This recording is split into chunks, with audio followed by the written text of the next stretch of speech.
Hey, real quick before we dive in, have you ever watched someone handle threats like it's nothing? Crisis hits, everyone else freezes or overthinks, and this special guy just moves in and solves it like it's nothing. That's not magic. It's not pure talent either. It's a decision cycle that special forces, fighter pilots, and elite operators have been using for decades. And once you see it, you start spotting it everywhere. It's called the OODA Loop. And today I'm going to break it down like we're sitting across from each other talking. No military bullshit, no fluff, just real concepts and where it came from, why it still works, and how you can actually use it. Ready? Well, even if you're not ready, let's get into it. So first of all, what the hell is the OODA loop? OODA stands for Observe, Orient, Decide, Act. Then it loops around over and over with the new feedback. Sounds simple, right? Almost too simple. That's why simple people who use it fail, because they're simply stupid. They treat it like it's a prescriptive little checklist. Oh, I observe, now I orient, oh, now I decide, then I will punch because I'm action.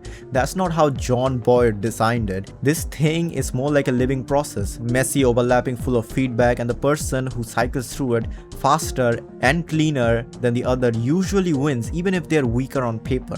The real power isn't going through the steps one by one prescriptively. It's about going inside it descriptively, matching with your own context and making your opponents react to what you've already done 5 moves ago. That's the part of what special forces use it for. Before that, where did it actually come from? Let's talk about the guy who built it, Colonel John Boyd. John Boyd was a US Air Force fighter pilot.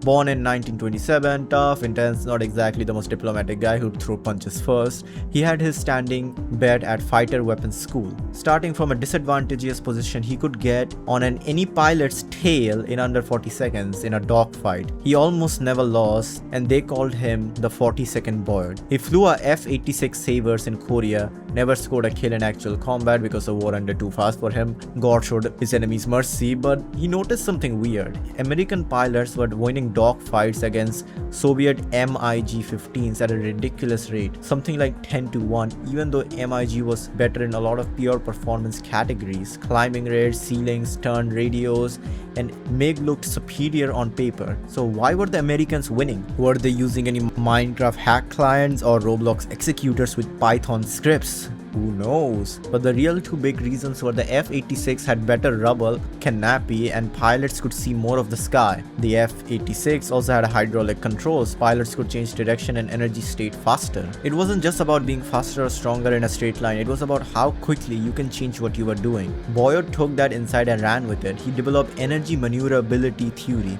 which completely changed how fighter jets were designed. The F-15 and F-16 both carry his fingerprints, and then he retired. Yet he still kept on thinking bigger. He started giving these legendary briefings, some lasting 5 to 6 hours, called things like pattern of conflict and essence of winning and losing. He never wrote a proper book, he just talked, and the ideas spread person to person, briefing room to briefing room. Especially into the Marine Corps, they ate it up. That's how the OODA loop was born, not in a textbook, in the cockpit, and then in a series of intense, almost obsessive briefings. Okay, so how does this actually work? Let's talk through it one by one. Observe. This is taking in raw information, what's happening around you right now, what changed, what does the environment look like, and what is the other person or the situation doing. Sounds passive? Well, it's not. What you notice is already filtered by what you expect to see. Two people can look at the same scene and observe completely different things. That's why the next step is critical. Orient. This is the filtering. Boyd called it the Skärpunkt, the focal point, the center of gravity of the whole system.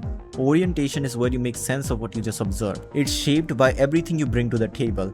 Your past experience, your training, your culture, your genetics, yes, even there, your current mental models, even your emotional states. This is where most people get stuck. If your orientation is outdated, biased, or rigid, everything downstream is poison. You can observe perfectly and still make terrible decisions because the lens you're looking through is cracked. Boyd was obsessed with this part. In his full diagram, the one most people never see, almost every feedback arrow runs through orientation. It's not just one step in the sequence, it's the engine. The goal here here is to remove any types of biases or illogical thinking that's influencing your choice. Then on the decide, based on your orientation, you form a hypothesis or choose a course of action. This is what I think is happening, so this is what I'm going to do. Important note, Boyd's real model, you can sometimes skip straight from orient to act, especially when time is compressed and the decision is already clear from deep orientation. Elite operators do this constantly. They don't sit there deliberately waiting for the pattern to be obvious. You execute, you move, and you change the situation during the act phase. This is where the loop starts again, because the moment you act, the world changes. New information comes in,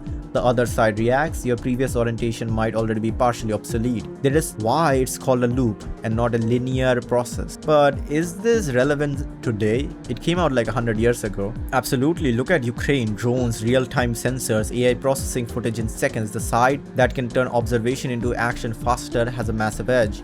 That's the OODA in high-speed form. Look at business companies that notice shifts earlier, reorient their models quickly, and they act without endless meetings and tend to pull ahead more. Look at your own life. How many times have we been stuck in an analysis paralysis loop while someone else just moved on? The loop still works because the fundamental problem never changed. The world moves, information is incomplete, the mental models get outdated, the people who update them faster win more often. How to actually use this without turning into a robot?